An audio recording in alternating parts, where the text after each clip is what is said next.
नुकसान होगा या फ़ायदा होगा ये हम कहने वाले कौन हैं।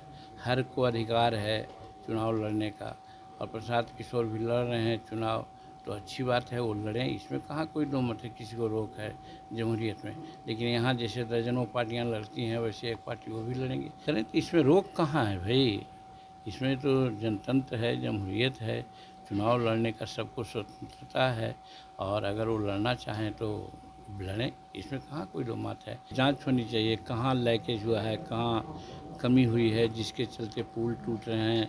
एक पुल नहीं, सीरीज ऑफ द पुल टूट रहे हैं, तो ये ज़रूर लगता है कहीं ना कहीं बनावट में कमज़ोरी होगी। रिएक्शन मेरा यही है, एक जुमला है हम लोग के यहाँ की, चोर मचावे शोर। ममता दीदी जो सड़क पर उतर रही है, किसके खिलाफ उतर रही है?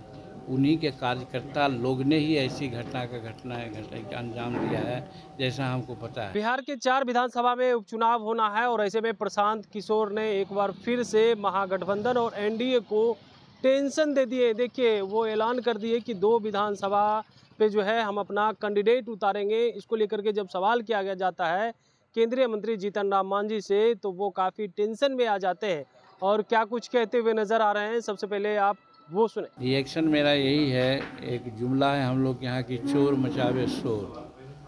ममता दीदी जो सड़क पर उतर रही है, किसके खिलाफ उतर रही है? उन्हीं के कार्यकर्ता लोग ने ही ऐसी घटना का अंजाम दिया है, जैसा हमको पता है। उनको घटना घटाने वाले लोगों को चिन्हित कर करके सीवियर कार्रवाई करना चाहिए। ऐसी कार्रवाई करना चाहिए कि फिर कोई दूसरा नाम न ले और उल्टे अब वो सड़क पर उतर करके वो क्या कहना चाहती हैं। जिस प्रकार की घटना घटी हो शर्मनाक है।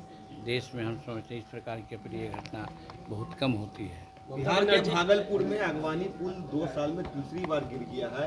सरकार पर और विभाग पर बहुत बड़े सवाल खड़े हो रहे हैं, क्या कहेंगे इसको? हम जरूर कहेंगे कि उसकी जांच होनी चाहिए, कहाँ लीकेज हुआ है, कहाँ कमी हुई है जिसके चलते पुल टूट रहे हैं। एक पुल नहीं, सीरीज ऑफ द पुल टूट रहे हैं, तो ये ज़रूर लगता है कहीं ना कहीं बनावट में कमज़ोरी होगी।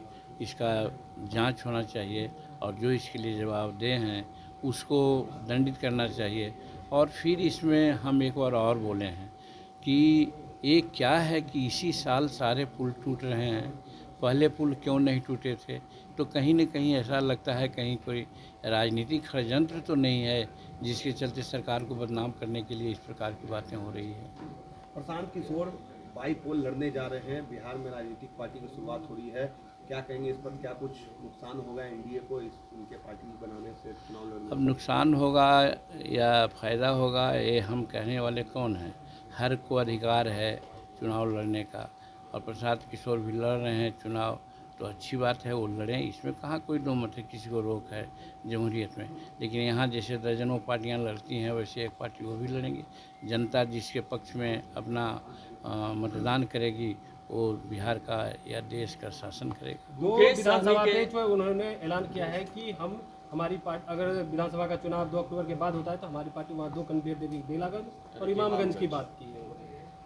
करें तो इसमें रोक कहाँ है भाई। इसमें तो जनतंत्र है, जमहूरियत है, चुनाव लड़ने का सबको स्वतंत्रता है और अगर वो लड़ना चाहें तो लड़ें, इसमें कहाँ कोई दो मत है। लेकिन गया जिला का दोनों कंस्टिट्यूंसी है, इमामगंज मेरी कंस्टिट्यूंसी है, हमारे पार्टी के लोग वहाँ से हटे हैं, मतलब कि हमने वहाँ से त्याग पत्र दिया है। बेला में राजद के लोग त्याग दिए हैं। तो रही बात कि हम लोग भी तैयारी कर रहे हैं चुनाव लड़ने का कि जहाँ एनडीए के दोनों सीट प्राप्त हो जाए। और ऐसी परिस्थिति में अगर कोई दूसरा सोचते हैं कौन पार्टी से आते हैं, ये तो अब नेताओं पर निर्भर करता है कि कौन किसको लोग देता है सीट। और जिसको जो सीट देगा, अगर एनडीए से लड़ेंगे तो भी हम देखेंगे कि क्यों मिला उनको सीट और क्यों लड़ने जा रहे हैं। और अगर दूसरे पार्टी से लड़ेंगे तो हम लोग तो ज़रूर विरोध करेंगे। हम लोग चाहेंगे कि एनडीए का सीट इमामगंज रहा है और महागठबंधन का सीट बेला रहा है। आज के परिस्थिति में जो नीतीश कुमार यहाँ अच्छा काम कर रहे हैं, जिसका असर समाज में दिख रहा है, तो वैसी परिस्थिति में दोनों सीट एनडीए को मिले, ये मेरा प्रयास होगा। तो आपने सुना, उनका कहना है कि देखिए, लोकतंत्र है और इस लोकतंत्र में जो है कोई भी चुनाव लड़ सकता है। प्रशांत किशोर आए, चुनाव लड़े, कोई दिक्कत नहीं है। बिहार में कई पार्टियां हैं, चुनाव लड़ती है, उससे कोई दिक्कत नहीं है। लेकिन उनका जो क्षेत्र है इमामगंज, जहां से वो पहले विधायक थे लेकिन अब गया लोकसभा क्षेत्र से जो है वो सांसद हैं और उस सीट को छोड़ दिए हैं। वहां से ज़्यादा चर्चा है कि वो अपने परिवार के किसी सदस्य को उतारेंगे, उसको लेकर के उन्हें ज़्यादा टेंशन है और कह रहे हैं 2 सीट हमें एनडीए दे दे और हम जो है वहाँ बेहतर प्रदर्शन करेंगे। लेकिन प्रशांत किशोर जो है एक बड़ा टेंशन दे दिए हैं। वहीं जिस तरीक़ा से घटना घटी है खास करके महिला डॉक्टर के साथ, उसको लेकर के भी केंद्र सरकार से कह रहे हैं कि आप इसमें हस्तक्षेप कीजिए। कमलेश कुमार, लाइव बिहार, पटना।